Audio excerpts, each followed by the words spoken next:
이 보고서는 이렇게 적고 있습니다. 보고된 UFO 사례 대다수는 레이더와 적외선, 전자광학, 무기통제기기, 시각적 관찰 등 여러 센서를 통해 포착된 것으로 이는 포착된 것들이 물체라는 점을 뜻할 수 있다고 했습니다. 즉 관측 기계가 아주 다양하므로 이게 헛것이 아니고 물체일 가능성이 높다라고 했습니다. Physical Objects라는 표현을 썼습니다. 물체라는 겁니다. 이게 이 보고서의 가장 충격적이고 전향적인 내용입니다. 이 Physical Object가 이 보고서의 하나의 키워드가 되었습니다. 그러니까 이 Physical Object가 도대체 어디서 왔느냐, 어떻게 조정되느냐, 누가 거기 타고 있느냐는 것은 알 수는 없으나 관측 방법이 믿을 수 있기 때문에 UFO가 물체로서 실제로 존재한다는 점을 인정한 겁니다.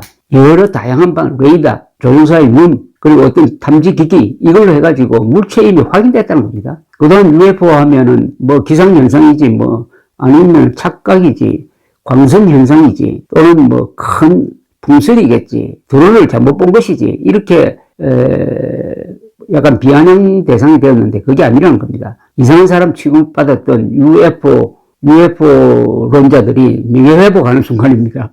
그리고 보고서는 아주 조심스럽게 제한적인 사례의 경우 UFO가 특이한 비행 특성을 보이는 것으로 보고됐다면서 목격자의 착각일 수도 있어 정밀한 분석이 추가적으로 필요하다고 했습니다. 보고서는 그리고 UFO가 안보 위협이라고 규정을 했습니다. 이 한 걸음 더 나간 거죠. 이게 물체이다 또는 안보 위협이다. 이것 또한 획기적인 태도 변화입니다. 또 UFO는 비행 안전에 위협이 된다는 점도 인정을 했습니다. 이 보고서는 지난 2004년에서 2021년 사이 17년 동안 있었던 140사건의 주로 미국 해군이 보고한 사례를 분석을 했다고 했습니다. 이 140사건 중 정체가 확인된 것은 하나가 있었답니다. 하나뿐이랍니다. 그 하나가 뭐냐면 큰 풍선이라는 이야기죠. 큰 풍선이라는 것은 확인됐는데 나머지 143건은 그 물체는 맞는데 그게 도대체 뭔지는 확인하지 못했다는 겁니다. 여기서 확인이라는 것은 이 비행 물체가 누가 만들었고 어떻게 비행하고 있으며 하는 것을 식별을 해야 되는데 거기까지는 가지 못했다. 그러나 거꾸로 말하면은 하나를 빼고 143건은 실체가 있다. 이런 이야기도 되겠죠. 미국 정부 차원의 최초 보고서임에도 예상과 달리 솔직한 정보의 공개가 많습니다. 핵심적인 것만 제가 몇 개 추려보면 이렇습니다. 미국 정부기관에 의한 144건의 보고 중 80건은 여러 센서를 통해 목격한 경우다. 인간의 눈으로 본 것뿐만 아니라 레이더 등 또는 적외선 카메라 등을 이 기계를 통해서 확인했다. 또는 이런 표현이 있습니다. 대다수의 보고는 UFO를 사전 계획된 훈련이나 다른 군사활동을 방해한 물체로 묘사하고 있습니다. 즉 군사훈련을 하는데 UFO가 나와가지고 방해를 한다는 겁니다. 그런 행동을 하는 걸로 UFO를 묘사를 하고 있다. 이 보고서는 또 중요한 고백을 합니다. 그동안 미국 군대나 정보기관 등에서 UFO를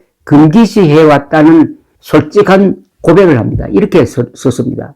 사회 및 문화적 낙인과 센서의 한계가 UFO에 대한 데이터를 수집하는 데 있어 장애물로 남아있다.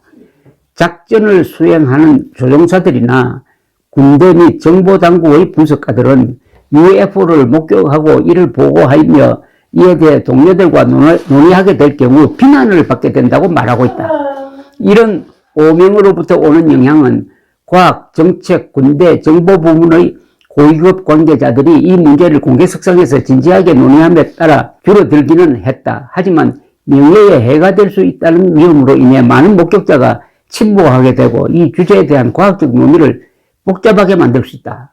그동안에 UFO에 대한 보고가 금기시되어 왔다는 겁니다. 그런 이야기를 하면 좀 이상한 사람 취급을 받으니까 미국 공군이 블루북이라는 명칭의 프로젝트 팀을 만들어 오랫동안 UFO를 추적하다가 1960년대 말에 사실무근이라 결론 짓고 문을 닫은 것이 이런 분위기를 조장했다고 봅니다. 공군은 UFO를 듣고 해군은 UFO를 지금 드러내고 있는 그런 형국입니다. 근데 공군도 달라졌어요. 미국 정부 보고서는 또 143건의 설명하기 어려운 보고 사례에서 특징적 패턴이 나타난다고 했습니다. 즉 UFO의 행동에 공통성이 있다는 거죠. 그런데 이 패턴이 지구에서 만든 기술이 아니라는 겁니다. 이렇게 제가 그 대목을 인용을 하겠습니다. 보고 사례에 광범위한 변수가 있고 축적된 데이터가 너무 제한적이기 때문에 구체적인 추세나 패턴을 분석하는 것은 어렵지만은 UFO 형태와 크기 그리고 특히 추진력 등 UFO 목격 사례에 공통되는 점이 있다. UFO는 미국의 훈련 및 실험 장소 인근에서 자주 발견되는 경향이 있다. 이 지역에 관심이 집중되고 이 지역들에 더 많은 수의 최신 센서가 작동하고 있으며 부대의 긴장감과 이상현상을 보호하라는 지침이 내려가 있다는 점으로 해서 편향된 판단을 수도 있다는 전제를 달았지만은 일단 군사시설 부근에 UFO가 훈련을 할 때 군사 활동을 할 때 자주 나타난다는 겁니다. 이것은 UFO가 군사시설이나 군사활동을 중점 감시하고 있다는 뜻이 되겠는데 프랑스 정부의 UFO 조사도 비슷한 분석을 했습니다. 즉 핵과 미사일에 관심이 많아 보인다는 겁니다. 이 UFO가. 미국 정부 UFO는 또 상당수의 UFO가 고등기술을 갖고 있는 것으로 보인다고 했습니다. 21건의 보고 사례에 소개된 18건의 경우 목격자들은 이상한 비행 특성을 보고했다는 것인데 이런 내용입니다.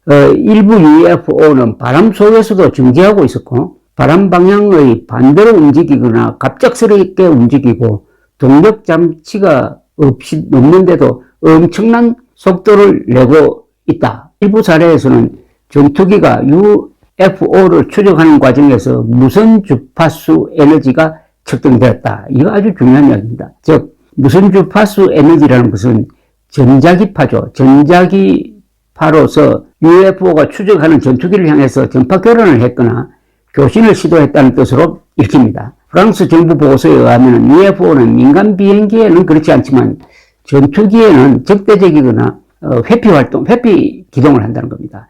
특히 UFO에 접근하면은 전투기의 전자통신 및 무기 통제 장치가 마비된다는 증언이 아주 많습니다. 이 UFO를 향해서 미사일을 쏘려고 하면은 미사일 발사 장치가 마비되어 버린다는 그런 이야기입니다. 미국 정부 보고서는 UFO가 보여주는 가속력이나 은폐 및 회피 동작 같은 것들에 대해서는 데이터가 부족하다면서 전문가들로 구성된 여러 팀의 추가적인 정밀 분석이 필요하다고 했습니다. 또 조종사들이 UFO와 니어미스 상황까지 갔다고 했습니다. 니어미스라는 것은 충돌 직전까지 가는 거죠. 그러니까 UFO가 있는데 이걸 미국 전투기가 접근해서 확인하려고 하면은 잠깐 충돌까지 간다는 거죠. 11건이나 그런 기록이 있었다는 겁니다. 이렇게 되면 UFO가 너무나 생생하게 다가오지 않습니까? 이 보고서는 이번에 UFO 관련 자료 대부분이 미 해군으로부터 나왔다고 했습니다. 이제는 미군의 모든 부서와 다른 정부기관들이 사건 발생 시 보고하는 체계를 구축하는 작업이 진행되고 있다고 했습니다. 그동안 공군이 이 문제에 대해서 소극적이거나 비협조적이었다는 뉘앙스를 풍기고 있습니다. 공군의 데이터는 과거 사례를 보면 제한적이었으나 2020년 11월부터 6개월 동안 시범 프로그램을 운영하고 UFO 접촉에 대한 자료를 수집하고 있다면서 UFO 정보가 많을 수밖에 없는 연방항공청 FAA도 공군처럼 소극적이었는데 앞으로 달라질 것이라고 했습니다. 이게 미국 UFO 보고서, 예비보고서입니다. 예비보고서가 제가 쉽게 요약한 겁니다. 자, 그럼 여기서 파생되는 문제가 이제 어마어마합니다. 미국에서는 내가 UFO에 납치돼 가지고 신체 검사를 받고 나왔다. 또는 UFO에 납치되었다가 이상한 신체 또는 심리적 조작을 받고 나왔다. 이런 등등의 이야기를 하는 사람들이 몇천 명이나 됩니다. 지금까지는 대부분 그것은 정신 이상 현상으로 분석이 되었습니다. 그러니까 그런 주장을 하는 사람들은 아주 좀 이상한 사람 취급을 받았어요. 그런데 이번에 UFO가 물체다, 외계인 가능성이 있다 라고 한다면 그런 UFO 납치 주장자들의 이야기도 이제는 무시할 수 없다는 이야기입니다. UFO가 물체다, 외계에서 왔다라고 한다면은 그 UFO를 조종하는 존재가 있어야 될 것 아닙니까? 생명체가 있어야 될 것 아닙니까? 로봇일 수도 있어요. 로봇도 사람 어떻게 보든지 지능이 있는 생명이 조종한다고 봐야 되죠. 그러면 이 생명체는 굉장한 기술을 갖고 있다고 봐야 됩니다. 굉장한 기술. 지금까지 UFO를 목격한 전투 조종사들의 이야기에 따르면 그 UFO는 직각으로 꺾는다는 것입니다. 직각으로. 직각으로 꺾는 건 불가능하죠. 고도, 어마어마한 속도를 내면서도 직각으로 꺾는다는 겁니다. 그리고 접근하면 전자장비가 마비된다는 겁니다. 그리고 속도는 어마어마하다는 겁니다. 그리고 고공에서 정지 상태를 유지할 수 있다는 겁니다. 그러면 이 정도의 기술을 가졌다면은 인간을 납치할 수도 있다. 납치할 수도 있겠죠. 또 UFO가 여기 지구까지 올 수 있는 그런 기술이면은 납치한 인간을 뭐 유전자 조작을 한다든지 해가지고 다시 지구로 돌려보내가지고 어떻게 보면은 외계인을 뭐 낳게 한다든지 외계인과 인간과의 하이브리드 종을 만든다든지 그런 가능성도 있는데 실제로 UFO에 납치됐던 사람이 이런 주장을 하는 사람들이 많습니다. 근데 지금까지는 그게 허황된 소리라고 했는데 UFO의 실체가 인정되면은 그것도 상당히 귀담아 들어야 될 부분에 속하지 않느냐. 그런 점에서 하버드 대학교 정신의학과 유명한 의사 존 맥이라는 사람의 그동안의 연구 결과가 새삼 주목을 받고 있습니다. 이 존 맥이라는 분은 이분이 아주 흥미로운 사람인데 영국의 로렌스 T.E. 로렌스죠. 아라비아의 로렌스는 영화하고 그 피터 오툴이 등장하는 데이비드 린 감독이 만든 아라비아의 로렌스 아주 전설적인 사람인데 이 사람에 대한 전기를 써가지고 퓰리처상을 받은 유명한 의사인데 이분이 90년대에 이 납치자들을 한 100여 명 정도 조사를 했어요. 주로 최면을 걸어가지고 그 사람이 경험한 것을 쭉 기록으로 정리를 하면서 여러 사람들의 증언을 서로 비교도 해본 결과 존 맥 박사의 소견은 이 사람들이 말하는 이야기가 꿈을 꾸는 게 아니다. 이거는 상당한 사실성이 있다라고 이야기를 했습니다. 그래서 하버드 대학교에서 아주 엉뚱한 연구를 한다고 해가지고 하버드에서 감사도 하고 했는데 결국 학자적 양심으로 한 것이다 해가지고 무고한 쪽으로 결론이 나긴 났습니다만 이분은 뭐 교통사고로 한 10여 년 전에 작고하셨는데 사실일 수도 있다라고 하면은 어떻게 된 겁니까? 이번에 미국 정부가 발표한 것과 UFO에 납치된 사람들의 이야기가 서로 상호 보강적인 증거 능력을 갖게 되는 거죠. 아마 거기까지 논의가 진행되려면은 앞으로 학자들이 UFO나 외계인 납치설에 본격적으로 끼어들어야 됩니다. 근데 다행히 나사가 앞으로는 UFO를 연구를 하겠다고 나섰습니다. 지금까지 UFO를 학문적으로 연구한 사람이 아주 수가 적었어요. 저럴 뿐만 아니라 학계에서 좀 따돌림을 당했습니다. 정설로 가지를 못했어요. 그러나 모든 이 학문이나 과학 발전을 보면은 단순히 정설로 가는 수가 없습니다. 이설이 되었다가 이게 점점 검증을 거치면서 정설로 가는 거죠. 그러다가 옛날에는 그런 이설을 주장했던 사람이 이단으로 몰려가지고 혼이 났지 않습니까? 갈릴레오가, 그 위대한 물리학자 갈릴레오가 지동설을 주장했다가 그때 교황이 자기 친구인데 봐주지 않고 종교재판에 걸어가지고 그 노년에 연금된 생활을 하다가 죽었습니다. 갈릴레오도. 그게 뭐 오래된 이야기도 아닙니다. 17세기 이야기죠. 17세기. 그러니까 UFO 이야기가 앞으로 점점 학문적 논의를 통해서 진행이 될 때 이런 결론이 나올 가능성도 있습니다. UFO에 의해서 감시당하고 있다. 그럼 앞으로는 이 UFO를 조종하는 사람들과 통신 한번 해보자. 교신 한번 해봐야 되겠다. 이런 논의로까지 갈 가능성이 있는데 그 미지와의 조우라는 영화가 있지 않습니까? 스필버그가 만든 영화 The Close Encounter of the Third Kind. The Close Encounter of the Third Kind. 제3급 밀접 접촉이라는 그런 뜻입니다. 요 용어는 UFO를 연구하던 학자가 만들어낸 등급입니다.